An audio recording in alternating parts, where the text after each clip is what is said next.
मेरा 20 साल का नौकर रामू हमेशा मेरे आगे पीछे घूमता रहता था। मैंने उसे छोटा समझा था, लेकिन एक दिन उसने मुझसे कहा, मालकिन, मुझे छोटा समझने की गलती मत कीजिए।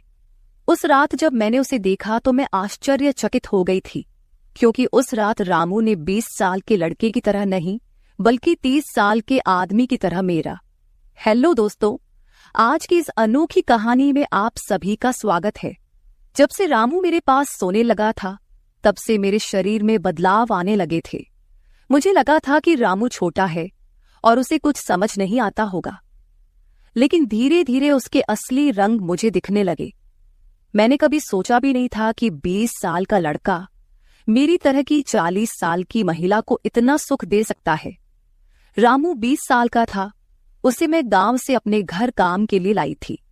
मेरे घर में सिर्फ मैं और मेरा 1 साल का बेटा था। जब मैं काम पर जाती थी तो रामू मेरे बच्चे की देखभाल करता और वह मेरे घर में ही रहता था। मैं बिना शादी के मां बन गई थी। मेरे प्रेमी ने शादी का झांसा देकर मुझसे प्रेम का खेल खेला। जब मैं गर्भवती हो गई तो मैं उसके घर गई और वहां मैंने देखा कि उसकी शादी हो रही थी। उसने मुझसे प्रेम का नाटक किया और किसी और लड़की से शादी कर ली थी। मेरे पेट में पल रहे बच्चे को मारने का मेरा मन नहीं हुआ, और जब मैंने गर्भपात कराने का सोचा, तब तक समय निकल चुका था। मैं 5 महीने की गर्भवती हो चुकी थी। मेरे माता पिता ने मुझे और मेरे बच्चे को स्वीकारने से इनकार कर दिया। तब मैं अकेली रहने लगी। कई महीने पहले मैं अपने गांव गई थी, अपने दादा के 100वें जन्मदिन के लिए। मेरे दादा ने मुझे जन्मदिन का निमंत्रण भेजा था और इसलिए मैं गांव गई थी। मेरे बेटे को वहां सिर्फ मेरे दादा ने ही प्यार से गोद में लिया था। आरव उनके पास खेल रहा था। तभी ऑफिस से मेरा फोन आया और मैं कुछ देर के लिए फोन पर बात करने के लिए बाहर चली गई। जब मैं वापस आई तो मेरा आरव दादा के पास नहीं बल्कि घर के एक नौकर के पास था। मैंने देखा कि आरव उस नौकर के पास अच्छे से खेल रहा था। मैंने अपने बच्चे को उस नौकर से लिया और वहां से जाने लगी। तभी उस नौकर ने मुझे रोका। वह कहने लगा, मालकिन, मुझे थोड़ी मदद चाहिए। मुझे पैसे की नहीं बल्कि काम की जरूरत है। उसने अपना परिचय दिया और कहा, मैं रामू हूं। मैं इस घर में गाय भैंस के गौशाले की सफाई का काम करता था, लेकिन अब बड़े साहब गाय भैंस बेचने की बात कर रहे हैं। अगर आपके पास कोई काम हो तो दीजिए। मुझे काम की बहुत जरूरत है। मेरे माता पिता भी मजदूरी करते हैं। मुझे काम की बहुत जरूरत है। तब मैंने कहा, मेरे बच्चे की देखभाल का काम है, लेकिन इसके लिए तुम्हें शहर चलना होगा। इस काम के लिए मैं तुम्हें 5,000 रुपये महीना दूंगी। रामू मेरे साथ शहर आने के लिए तैयार हो गया। आरव उसके साथ अच्छे से रहता था और यह देखकर मैंने रामू को अपने घर लाने का फैसला किया। रामू तब से मेरे घर में ही रहने लगा। उसने कहा कि हर 4 महीने बाद जब थोड़े पैसे जमा हो जाएंगे, तब वह अपने गांव जाएगा। रामू दिन भर मेरे बच्चे की अच्छे से देखभाल करता और घर के कामों में भी मेरी मदद करता। रामू को घर आए 1 महीना हो चुका था और इस 1 महीने में उसने मेरा दिल जीत लिया था। उसकी देखभाल से मेरे बेटे की सेहत भी सुधर गई थी। जो आरव मुझे परेशान करता था, अब वह रामू के हाथों से अच्छे से खाना खाता था। मैंने रामू को एक अलग कमरा दिया था। एक दिन रात में आरव बहुत रोने लगा। किसी भी तरह से वह शांत नहीं हो रहा था। बच्चे के रोने की आवाज सुनकर रामू मेरे कमरे में आया और उसने आरव को मुझसे ले लिया। रामू के पास जाते ही आरव शांत हो गया था। रात बहुत हो चुकी थी। आरव रामू को छोड़ नहीं रहा था, तो मैंने रामू को अपने कमरे में ही सोने के लिए कह दिया। सुबह जब मैं उठी तो आरव रामू से लिपटकर सो रहा था। उस रात के बाद से रामू आरव के लिए मेरे कमरे में सोने लगा। रामू के आने के बाद सब कुछ अच्छे से चल रहा था। रामू के काम से खुश होकर छुट्टी के दिन मैं उसे मॉल लेकर गई। वहां मैंने उसके लिए अच्छे कपड़े खरीदे और सैलून में जाकर उसकी नई हेयर स्टाइल बनवाई। रामू देखने में अच्छा था, लेकिन वह एकदम साधारण तरीके से रहता था। उस दिन मैंने उसका पूरा लुक ही बदल दिया था। उसे नए अंदाज में देखकर मैं भी उस पर विश्वास नहीं कर पा रही थी। कल तक जो एक साधारण सा नौकर था, वह इतना हैंडसम और स्मार्ट दिख सकता है, इसकी मैंने कल्पना भी नहीं की थी। मॉल से हम घर आए तो आरव आते ही सो गया था। मैंने उसे कमरे में बिस्तर पर सुला दिया और पानी पीने के लिए बाहर जाने लगी। तभी रामू मेरे लिए पानी लेकर आया। पानी पीकर मैंने गिलास रखा और रामू मुझे तब से ही एकटक देख रहा था। जैसे ही मैंने गिलास रखा उसने मुझे गले लगा लिया। कई सालों बाद किसी पुरुष ने मुझे गले लगाया था। मैंने उसे खुद से दूर किया।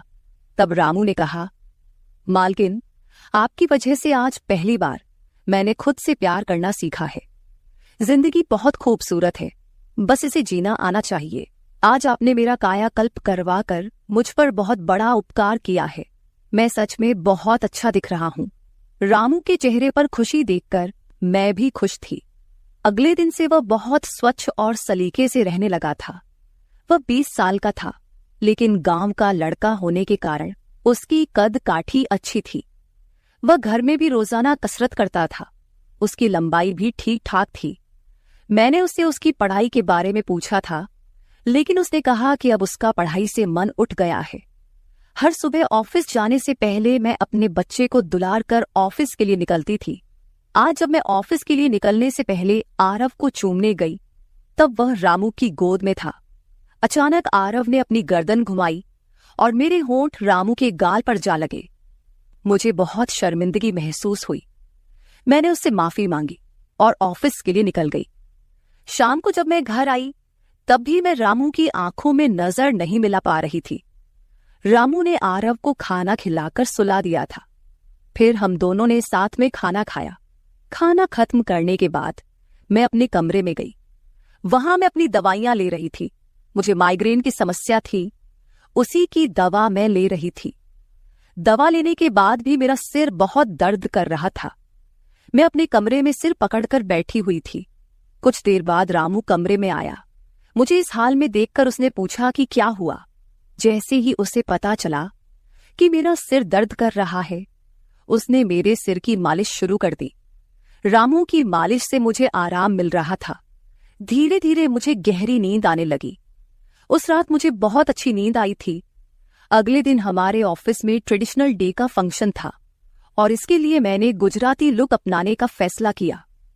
मैंने घाघरा पहन लिया था, लेकिन स्कर्ट का नॉट बांधने में मुझे दिक्कत हो रही थी।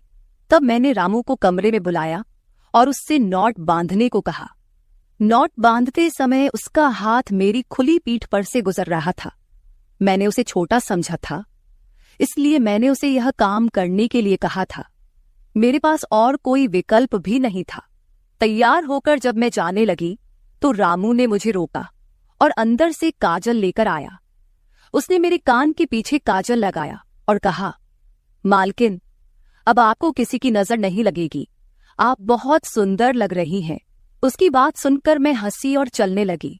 उस दिन शाम को जब मैं घर आई, तो मेरे साथ मेरी एक सहेली और उसका प्रेमी भी आया। रामू ने आज बहुत अच्छा खाना बनाया था। मेरी सहेली प्रिया 4-5 दिन मेरे घर रुकने वाली थी।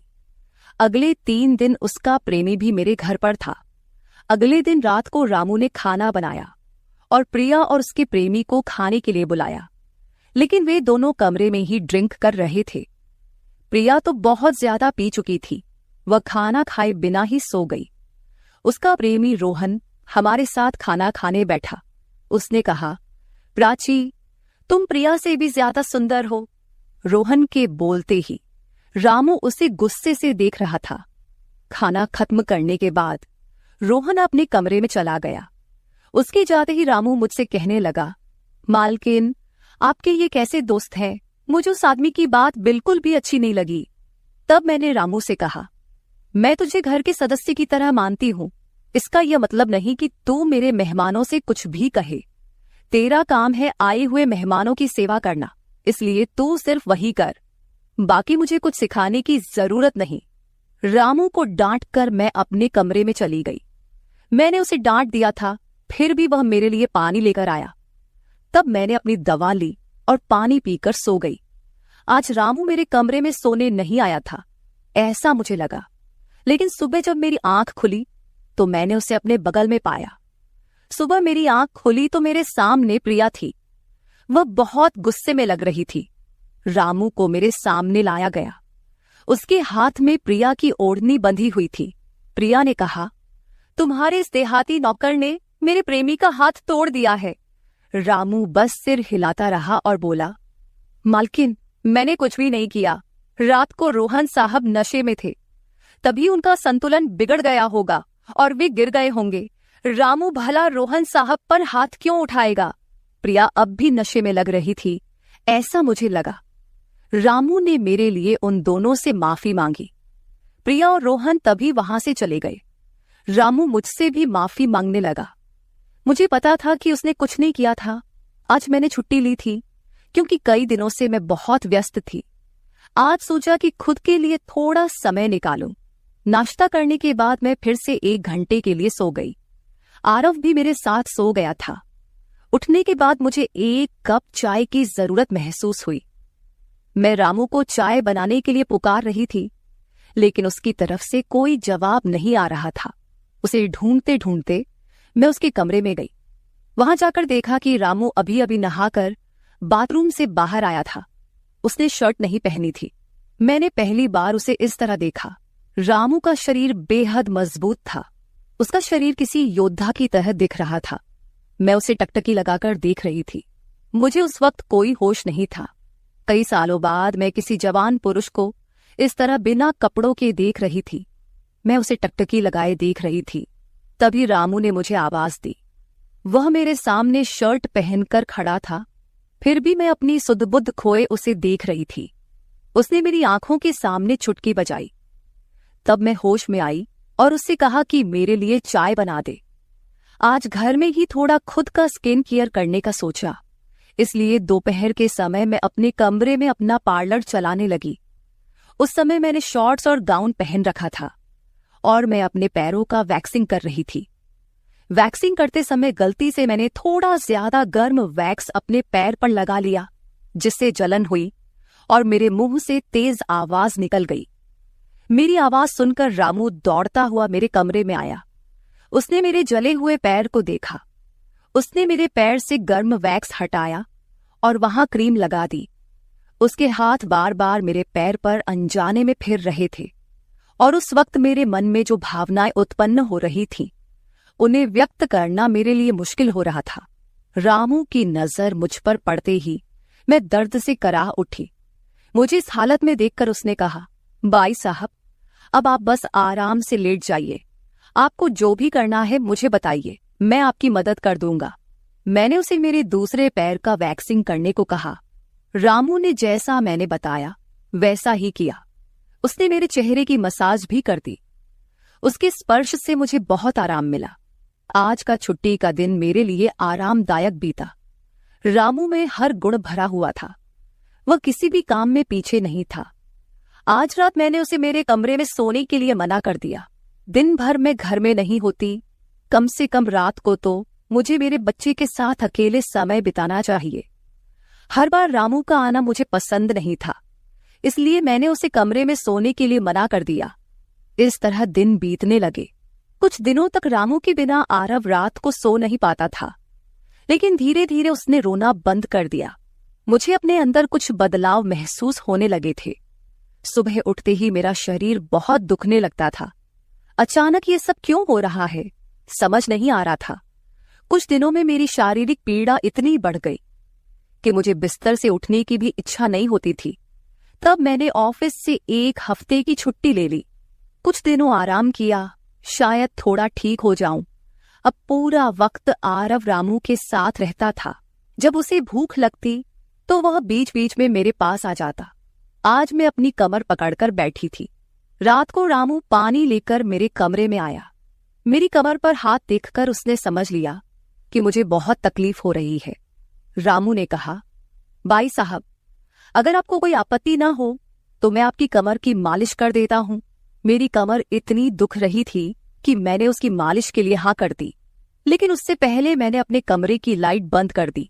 छोटे 0 बल्ब की रोशनी में मेरी कमर उसे नहीं दिखेगी, इसलिए मैंने कमरे की बड़ी लाइट बंद करके 0 बल्ब जला दिया। वह जब मालिश कर रहा था मुझे बहुत आराम मिल रहा था। मालिश करने से मेरी पीड़ा जैसे झट से गायब हो गई थी। मालिश करते समय रामू ने मुझसे पूछा, बाई साहब, आपको आरव के पिता की कभी याद नहीं आती? आप इतनी सुंदर और जवान होकर भी अभी तक अकेली क्यों हैं? उसके सवाल का मेरे पास कोई सही उत्तर नहीं था।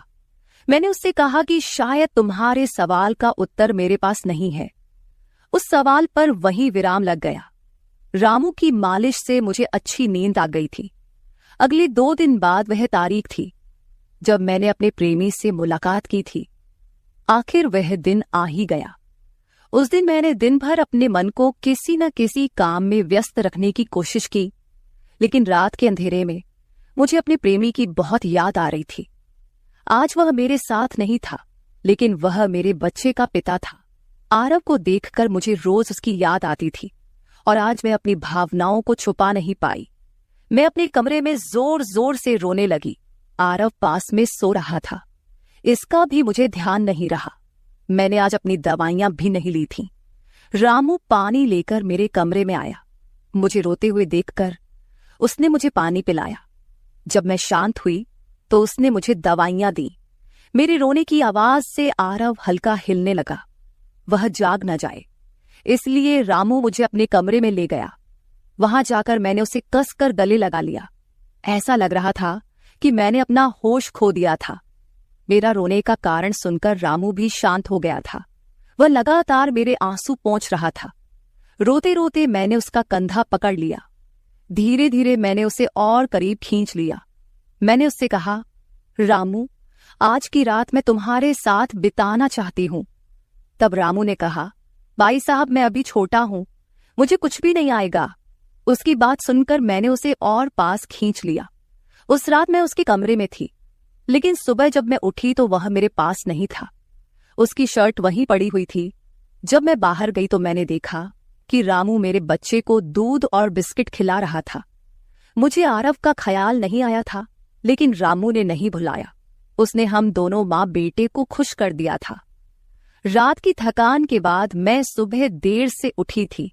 दिन भर रामू ने मुझसे नजरें नहीं मिलाईं। आज प्रिया मुझसे मिलने घर आई थी। वह रामू की तरफ देख भी नहीं रही थी। रामू ने उसे पानी दिया और कमरे से बाहर चला गया। थोड़ी देर बातें करने के बाद प्रिया जाने लगी। जाते समय उसने मुझसे कहा, जितनी जल्दी हो सके अपने नौकर को यहां से निकाल दो। वह दिखने में जितना मासूम लगता है उतना है नहीं। उसकी बात का मैंने खास ध्यान नहीं दिया। रोज की तरह रात को खाना खाने के बाद रामू ने मुझे पानी का गिलास मेरे कमरे में लाकर दिया और उसने आरव को भी सुला दिया था। आरव आज बाहर हॉल में झूले में सो रहा था। रामू उसकी देखभाल कर रहा था। मैंने अपने कमरे की लाइट बंद कर दी और सो गई। कुछ समय बाद मुझे आरव की आवाज सुनाई दी। उसकी आवाज से मेरी नींद खुली। मैं उठने वाली थी कि तभी उसकी रोने की आवाज बंद हो गई। कुछ समय बाद मुझे अपने कमरे का दरवाजा खुलने की आवाज सुनाई दी। मैं चुपचाप सब देख रही थी। रामू मेरे कमरे में आया था। उसने मेरे पास आकर यह देखने की कोशिश की कि मैं सो रही हूं या नहीं, और फिर उसने मेरा मोबाइल उठाया। उसकी वह खोजबीन देखकर मैंने जल्दी से कमरे की लाइट ऑन कर दी। मुझे जागता हुआ देखकर वह चौंक गया। मैंने उसके हाथ से अपना मोबाइल छीन लिया। मैंने उससे कहा, रामू, ये सब क्या चल रहा है? तुम इस वक्त यहां क्या कर रहे हो?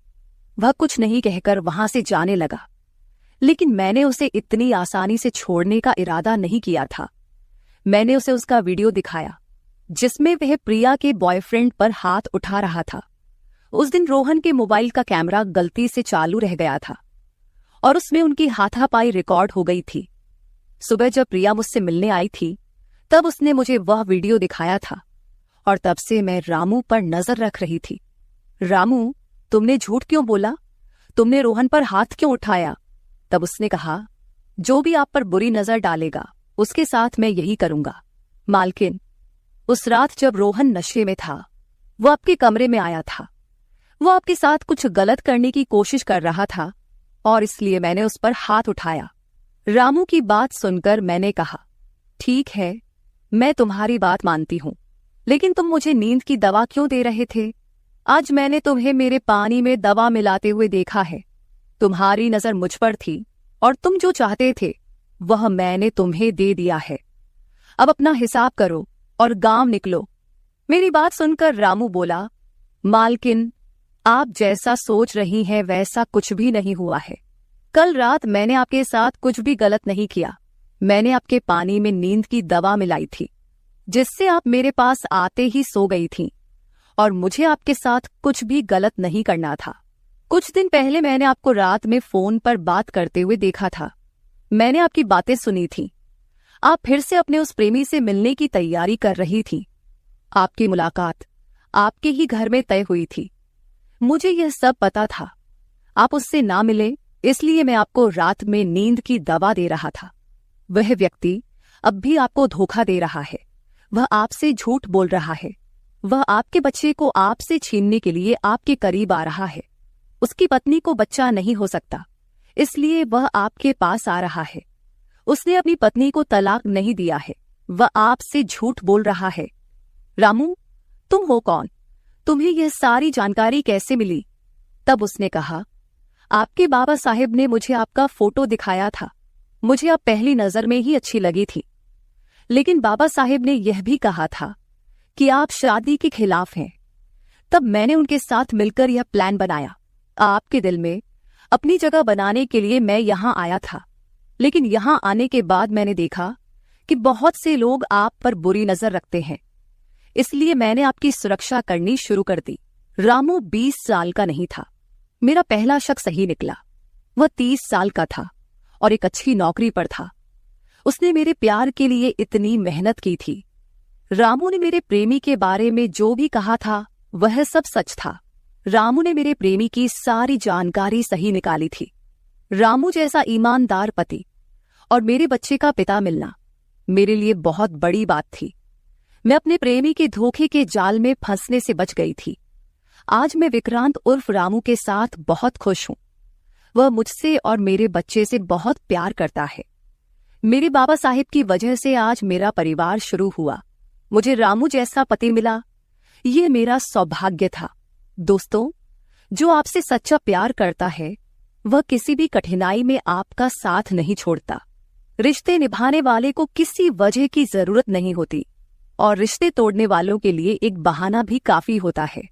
तो दोस्तों, ये थी हमारी आज की छोटी सी कहानी।